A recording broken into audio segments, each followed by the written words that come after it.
No.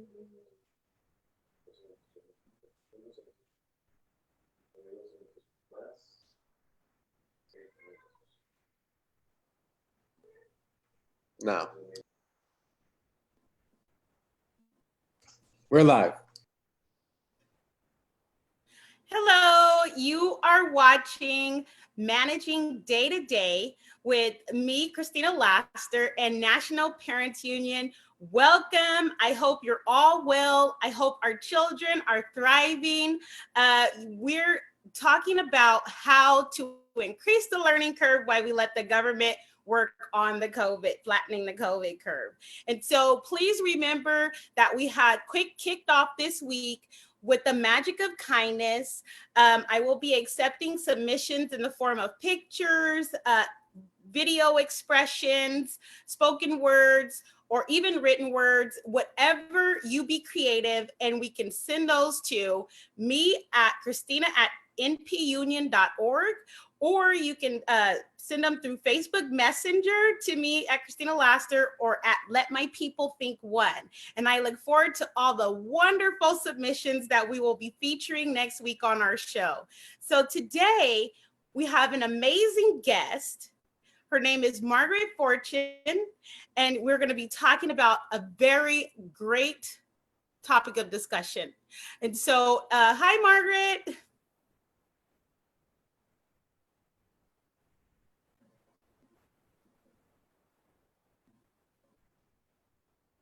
Hello. Hi, how are you, my friend? I am great. How are you during this COVID lockdown? I'm sheltering in place, sister. That's what I'm saying. So please tell everyone across the nation who you are and what you do. So my name is Margaret Fortune, and I'm the president and CEO of Fortune School. We are a network of public charter schools located in Sacramento, California, as well as San Bernardino. We have 7 schools. They're focused on closing the African American achievement gap by preparing kids for college, starting in kindergarten. We have over 1,800 students, grades K through 11, soon to be K through 12. I'm opening up 2 new campuses in August, which we're excited about. A middle school campus, yay, and an elementary school campus. And right now we are distance learning, and we've closed our physical campuses and opened virtual ones. So talk about your work surrounding the Black Student Achievement Gap. A lot of times people hear that term and they really don't understand what that all entails. And so can you talk a little bit about your work surrounding the Black students? Yes, I'd love to. So in Sacramento, which is my hometown, we have a regional initiative to close the African American achievement gap by preparing kids for college starting in kindergarten. And our Sacramento County Board of Education approved my organization, Fortune School, which is a nonprofit in my hometown, to open 9 schools. I had already opened one school in San Bernardino called Hardy Brown College Prep. And then we came back home, and my Sacramento County Board of Education voted to allow us to open 9 schools. So far, we have opened 7 of those 9 schools, and we're looking forward to opening more. What it's really about is 5 pillars: high expectations, choice and commitment, more time, focus on results, and citizenship. We have a really rigorous academic program. We have, we're the fastest growing school system in terms of our math scores, and we've reversed the achievement gap. To give you kind of a sense of the numbers, our student performance on the state assessments in mathematics increased by 20 percentage points over the past 2 years. That's compared to what's typical for the state is 1 or 2 percentage points in that period of time. So we are very much an initiative that has been created by Black people, for Black people. We're open to everybody, but the majority of our students are African American. And we are working hard to get our kids ready for college. We're a partnership with the Black Press, and we name our schools after living local African American community icons. Which I love. Which I love that, right? they're alive, they're living, and they are in the community doing amazing things, and they have been. I love that. It's a wonderful thing because it gives our kids living icons. People who like Hazel Mahone for Hazel Mahone College Prep. She was the first woman to be a superintendent in Sacramento, the first woman of any background to be a superintendent in Sacramento. People like Alan Rowe of Alan Rowe College Prep. This is a guy who started an organization called the United College Action Network, and he's gotten 15,000 kids into historically Black colleges with the scholarship dollars to follow. We've named our schools after the publisher of the Black newspaper, the Sacramento Observer is our newspaper here in Sacramento. It's got 50,000 readers. And we named the school William Lee College Prep after the publisher of the paper. He just recently passed away. But it's a real celebration of the Black community. And the reason why we decided to partner with the Black press is that so many times as African Americans, we only read negative things about ourselves in the headlines. Right. And we go to the Black press to hear a positive story about what's going on in our own community. And there's so much positive that's going on. So we wanted to continue that tradition. And, a lot of people are, like to talk about lowering standards when it comes to Black kids. And we are exactly the opposite. We have high expectations, and we know, and it's our experience, that students will meet you at your high expectations. So we're really excited. And now we're in the world of distance learning. And like everything else, we've attacked this problem and done what's right for our kids. And, I had the great opportunity of visiting your San Bernardino campus. And I will tell you guys, I left there, just with a range of emotions and thoughts. I was so glad to see what was taking place there. The kids were thriving, and my first thought was, why aren't we doing this everywhere for our Black children?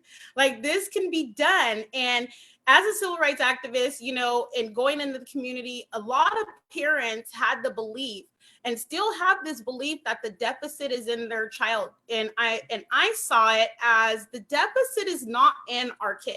And I've had to tell Black parents this over and over. The deficit is not in our kids. So I love that you set that bar high for expectations, because when I was visiting traditional schools, I saw that the bar was not set very high as far as expectations. What do you expect? There were a lot of, just biases that were existing that created an environment that perpetuated the narrative that the deficit is in our kids, and it's not. And what you're doing is proving that it's not. And so how are you looking at more ways to help people replicate this model? Well, first, I just have to affirm what you've said, Christina. Our kids are brilliant, and yes, our parents have high expectations. I think so many times people believe that African American people don't value education, and nothing can be further from the truth. I mean, if you look at things historically, after slavery, what did we do? The first thing that we did is that we opened schools. We could have gone into rebellion, right? But we didn't.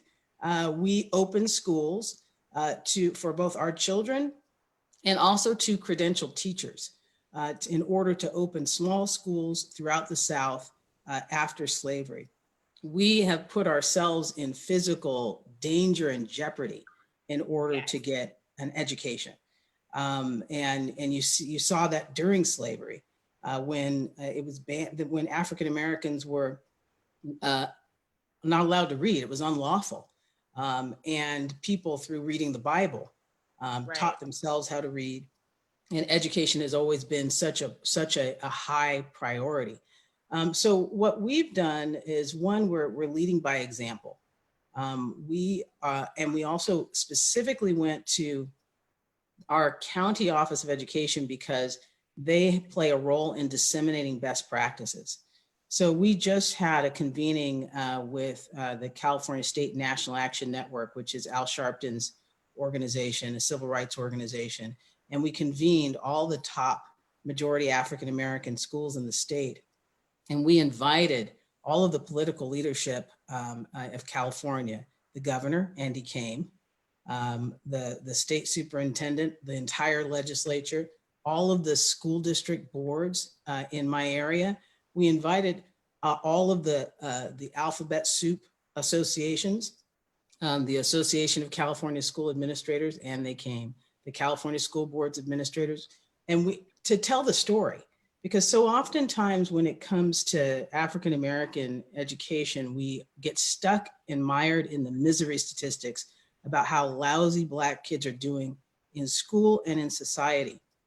One of the interesting things that these top schools have in common is that the vast majority of them are run by African Americans ourselves. So to have basically the leaders of the schools holding court to say this is how it's done, to share the best practices is one of the things that we did at the Western Regional Conference of Al Sharpton's National Action Network. These schools do have common characteristics. They tend to be small schools. It's important because the students in these small schools are not anonymous. Usually you know your principal if you get in trouble, right? Right. Yes. The principal knows all the kids that get in trouble. Right. But in small schools, in small settings, the leaders and the teachers can know everybody. And that makes the kids who are doing well in school and those who struggle in school know that they're not anonymous. There's a plan for them, and we want the best for them. The other thing is that these schools keep track of their data and student achievement and are really transparent about it and use it to drive instruction from teachers. So you heard these schools leaders say in all kinds of ways that the data on students, we know how our students are doing because we assess them so that we know what to do next. The other thing I'll put out there that these schools have in common is that they all have more time.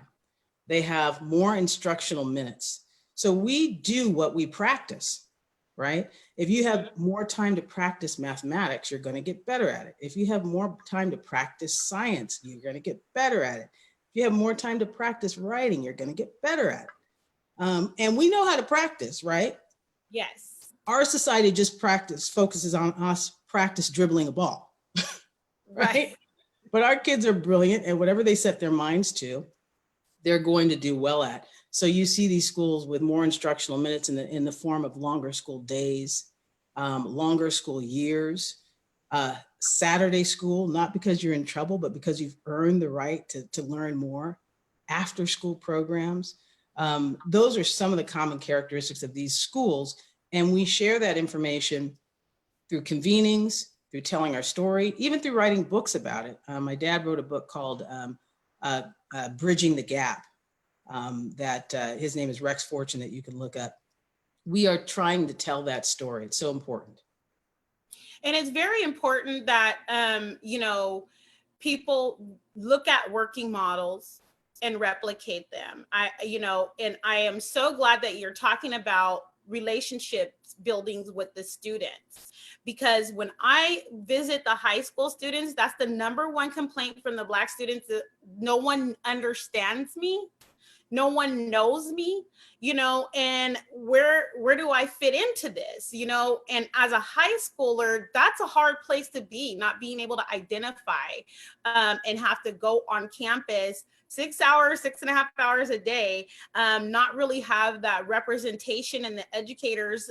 So I appreciate that, talking about allowing people to come and find out information, inviting them to come and find out information from people that look like the children that we're trying to serve. Because what I noticed that the high school students were saying is that they talk around us, they talk about us, but they don't talk to us. And they had so many innovative and creative thoughts about how to even fix situations on their own campuses, that I had to just praise them for the work that they had done so far, attempting to raise the bar and raise the standards for themselves, because we always talk about agency, self-advocacy. And so that is amazing that you guys do that. Also, just teaching students how to master things, how to mastery, right? What does that look like? And I bring up the point that if a child is able to teach a concept or content back, then they pretty much know that content area. And so I've talked to parents about, ways to do that and supporting their children's various modalities of learning, like understanding what areas they're strong in and what areas they're weak in. And so, I appreciate your advocacy for Black students. Can you talk more about some of the other things that you've done as far as activism and advocacy for Black students? Well, Christina, you're so right that our students they're brilliant, and they have an ability to do a lot on their own, right? And they're terrific advocates for themselves. Every year, Fortune takes our students to the Capitol, not just to have a field lesson and look around. It's called Advocacy Day. We have an organizational wide full field lesson where all of our students go to the Capitol, and we have a rally outside, and we choose a big issue that we're going to advocate for. This year, we were really pleased to have Al Sharpton, Shirley Weber, who is the chair of the California Legislative Black Caucus, come and speak to our students. And they all were wearing t-shirts that said, Black kids deserve great schools too. Right. Right? Yes. And our most powerful speakers were our student speakers. One thing that happened this year, and you have to imagine this, you've got 1,200 Black kids and their parents out in front of the California State Capitol, and we do it our way. So we have our DJ out there, and right. We're not stiff, we move. Just because you're smart doesn't mean you need to be stiff. You can be yourself, right? In our generation, we were taught to be stiff. Right. But this generation, they have agency. So we teach them to be themselves, and they have that liberty to truly be themselves. And one of the most powerful statements came from a student named Timothy, who's a middle school student who delivered some of his original poetry. And we had this year brought in a program that was created by a Black woman, a professor at UC Davis. Her name is Dr. Vejra Watson, and she's got this program called Sacramento Area Youth Speaks. In other words, SAYS is the acronym. And the kids learn how to write poetry and spoken word and perform it. And to see Timothy in front of over 1,000 people, and in particular his peers, deliver his poetry that was about Black achievement. Wow. And have his fellow middle school students, which can be a pretty vicious grade level sometimes. Middle school can be a tough crowd, right? That peer influence. Kids were cheering him on. Right. They were cheering him on. And that vulnerability that's in poetry, it was just beautiful to see. And for me, it represented an evolution of our school system, where it's like not just about adults preaching at kids, but kids speaking to each other about their own aspirations. And that just gives me chills to see them be able to do that. And then the other thing is the kids have come out and demonstrated at the Democratic presidential debates. We had, over 1,000 kids, not just from my school, but from other schools that were out there demonstrating so that the presidential candidates could know that their schools, which are public charter schools, are an important part of the public school system, doing that hard work to close the African-American achievement gap in my case. And I was really glad to see Bernie Sanders drop out of the race today. That was great. Right. That's a whole nother conversation, sister. Right. We can have all day. Right. But, that was worth turning the news on for. Right. But yes, the students did show up at the presidential candidate debate, and I was there, and I witnessed this, right? And even my 8-year-old son was with me, and he was really in a state of shock. And I was like, why are you shocked? He had not been in the presence of that many Black students at one time. Wow. And so I had to think about that. Like, how have we been living in society. And he was just looking around, and, after he processed everything, that we went to fight for your education, he asked me, can we go back and do this again tomorrow? And I was so glad. He was amazed by your wonderful marching band. I love that. And so it puts something in him, like, I can really fight for my education in the way that other kids are out here fighting for their education. And this is something that we need to do. Plus, I got to see my peers. I got to see a lot of them. We live in a county that only has 6% Black people. And so you can imagine what school's like when there's 2 to 4% Black students. And so I'm so glad that you are focused on what is happening with the Black students. And right now, we're sheltering in place. Right. And so talk about what you have done to help parents continue to do their continue to help their children's education, and so they thrive. Well, Christina, on about March 13th, we announced that we were closing our physical schools to shelter in place and be a part of the solution for COVID-19 with social distancing. And a week later, we announced that Fortune School would go to distance learning. We started our distance learning on March 25th. And for those of you who are watching this, I want to give you this this website. It's fortunedistancelearning.com. That's fortunedistancelearning.com. And we have created, our platform for distance learning is Google Classrooms, and we've moved our entire academic program to virtual classrooms. And the way in which our students are interfacing with teachers is through Google Hangouts, and our teachers have office hours. So a kid can go on to their Google Classroom, look at videos from their teachers in the different academic subjects, do their assignments with the assistance of their parents, and then they can go to office hours anytime during the day to talk to a teacher about those assignments. Not only do we have the academic subjects that you would expect, and that's English language arts, mathematics, we also have science, art, music, poetry and spoken word, yoga, and physical education.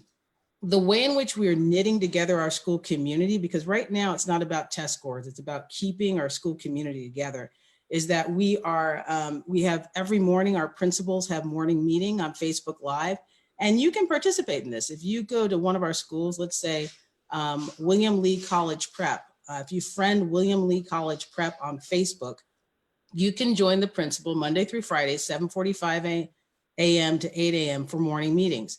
That's where we say the Pledge of Allegiance. We sing our school song, which is Lift Every Voice. And we sing the national anthem. And then we have announcements. And then from 10 to 10 a.m. every day, we have yoga and fitness fun. And that's across all of and we do that through Facebook Live.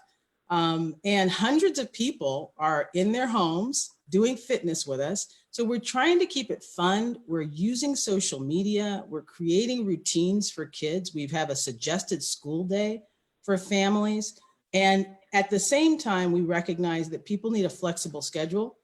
So you can go in your Google Classroom at any time. Now, the last thing I want to say is that because what we were observing is that our local school districts were not getting on distance learning as quickly as some of the charter schools have been able to do it.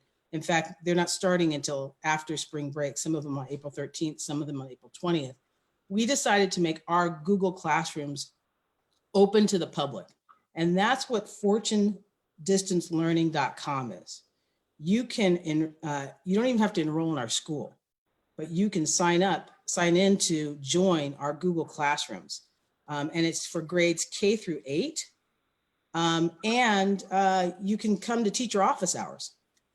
We have credentialed teachers that are are ready to help your child. So that's fortunedistancelearning.com. And you asked me a simple question. I'm giving you a long answer, but there's 2 more very specific things I want to give to parents, and these are important resources. One is a part of our academic program is a program called MobyMax. It is a self-paced, standards-based online program that is designed to be for at home and at school. if your child spends enough time on MobyMax in English language arts, math, and science in grades K-8, they will grow grade levels at a time. And MobyMax is now free because of COVID-19. So I'm saying MobyMax, M-O-B-Y Max, M-A-X. And that's for grades K-8 in English language arts, math, and science. A program that's really good for the younger kids that these programs we buy subscriptions for are all the kids, and now they're free. Reading Eggs. Go to Reading Eggs for grades K-1 for support in English language arts. Again, it's self-paced, and they give diagnostics to the parent on how your kids are doing. And I saw your article in the SAC Observer, and so I saw that you guys were also supporting students with special needs. And so you could give some advice to our population of students, parents with students with special needs, then that would be great too. Well, the thing is that school systems are still accountable for meeting the needs of students with special needs. Now, the approach of our school system is that well, you may hear some of my household noises going on in the kitchen because we're sheltering in place at home. So I'm giving a signal to my kitchen to stop cooking. That's why it's okay. You know, everybody's at home right now, and right. We get it. That is so funny. Okay, so what we have done, one is we've communicated with all of our parents through written correspondence to say, these are the services that we're able to provide for you. And we're using DocuSign to have parents sign to say, yes, I've got the message. Then we're using Google Hangouts and Zoom in order to provide the instructional minutes that are required in students' IEPs. We still are conducting IEPs with our school psychologists. And we also are providing the other therapeutic services that are in kids' IEPs. I mean, keep in mind, school employees are being treated and are essential employees. All of the employees in these school districts are still employed. So it's not, and that's a luxury. It's really a luxury because so many people overnight have lost their jobs, have lost their businesses. They're unemployed, but school employees, we're still here. So what we've done is we've created, even in the space of special education, we have created office hours and reached out to our students with IEPs to continue to provide them with services because we're responsible for it. And that's the bargain, right? If you are going to be kept on in your job in the midst of this pandemic, when so many people don't have theirs, you have to keep serving. That's the bargain. So, you know, thank you so much, Margaret. Your wisdom and your schools are like a breath of fresh air for Black parents like me and the Black community who we see these disparities, we see these inequities taking place, and we know that the deficit is definitely not in our kids. So I appreciate and applaud you for your great work in this area. And if you have a word or thought that you'd like to share before we close, then I will welcome you to do that. You know, we've always said, Christina, that parents are a child's first teacher. Now you're in that role again. And like teachers, the important thing is that you prepare.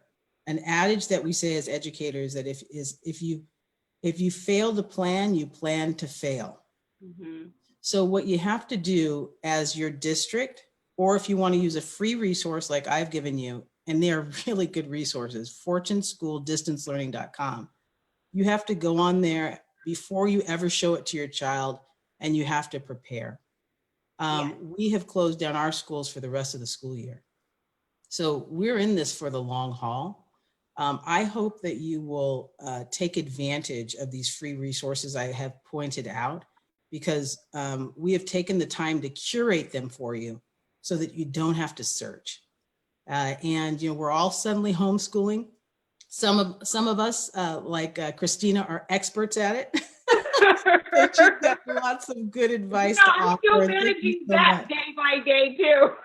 This is not, I will tell you, this is not what our typical homeschool life looks like, right? Me and my kids are always out, libraries, parks, you name it. And so now it's Mm. like, they're like, we can't go to the library. No. We can't go to the park.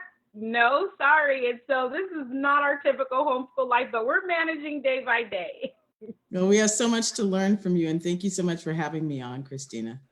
Thank you, Margaret. I really appreciate it. And again, you heard it from Margaret Fortune, where you can go. The information is all gathered and comprehensive in one site. So you don't have to go around searching and wondering and trying to figure out all these little bits and pieces. It's right there. And so you have been watching Managing Day to Day with me, Christina Laster, National Parents Union. I hope that all of our children are well and thriving. We're doing this. We're going to continue to do this, and we're going to manage day by day. Thank you for watching. I will see you again tomorrow. Bye-bye.